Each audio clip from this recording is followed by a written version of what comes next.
তত্ত্বাবধায়ক সরকার ব্যবস্থা বাতিলের রায়ের বিরুদ্ধে আপিল শুনানি নবম দিনে এসে গড়িয়েছে। এদিন রাষ্ট্রের সর্বোচ্চ আইন কর্মকর্তা তার বক্তব্য উপস্থাপন শেষ করেছেন। পরবর্তী শুনানির তারিখ ধার্য করা হয়েছে আগামী মঙ্গলবার। বৃহস্পতিবারের শুনানিতে অ্যাটর্নি জেনারেল বলেন, তত্ত্বাবধায়ক সরকার বাতিলের পেছনে যে যুক্তি দেয়া হয়েছিল তা ছিল উদ্দেশ্যপ্রণোদিত ও ভ্রান্তপ্রসূত। তার ভাষায়, এ ব্যবস্থা বিলুপ্তির ফলে সাংবিধানিক প্রতিষ্ঠানগুলো ধ্বংস হয়েছে, মৃত ব্যক্তিকেও ভোটের সুযোগ করে দেয়া হয়েছে। তত্ত্বাবধায়ক সরকারের আওতায় বাংলাদেশের মানুষ কিভাবে নিরপেক্ষভাবে, স্বাধীনভাবে, উন্মুক্তভাবে ভোটাধিকার প্রয়োগ করতে পারে সেটা দেখাতে যে আমরা কমনওয়েলথ সেক্রেটারিয়েট সহ বিভিন্ন আন্তর্জাতিক সংস্থা ইনক্লুডিং জুলাই বিপ্লবের উপর জাতিসংঘের যে রিপোর্ট, সেই রিপোর্টের কম্পারেটিভ একটা চিত্র তুলে ধরেছি।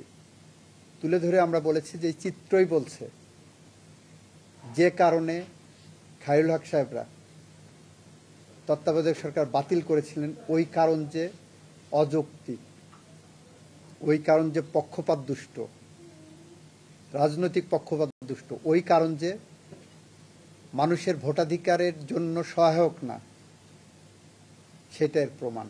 প্রাণ সসের মাখামাখি টেস্ট নুডলসকে করে তোলে আরো ইয়ামি, আরো জোস। প্রাণ সস, সসের বস। তিনি আরো বলেন, গণতন্ত্রকে সুসংহত করতে সংবিধানে যে কোনো পদক্ষেপ নেওয়া হলে তা কখনোই মৌলিক কাঠামোর পরিপন্থী হবে না। একই সঙ্গে চতুর্থদশ জাতীয় সংসদ নির্বাচন থেকে পুনরায় তত্ত্বাবধায়ক সরকার ব্যবস্থা কার্যকরের আবেদন জানান অ্যাটর্নি জেনারেল। একজন মানুষের ভোটের কেন্দ্রে গুটি গুটি পায়ে এগিয়ে যে তার পছন্দের নেতৃত্বকে টিক চিহ্ন দেবেন, এটাই সার্বভৌম, এটাই সবচেয়ে বড় ল, এটাই সুপ্রিমেসি।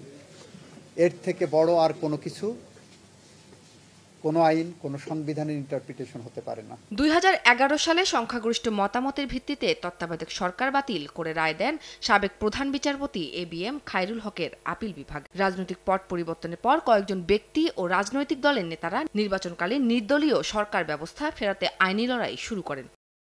উম্মে হানি, সময় সংবাদ, ঢাকা।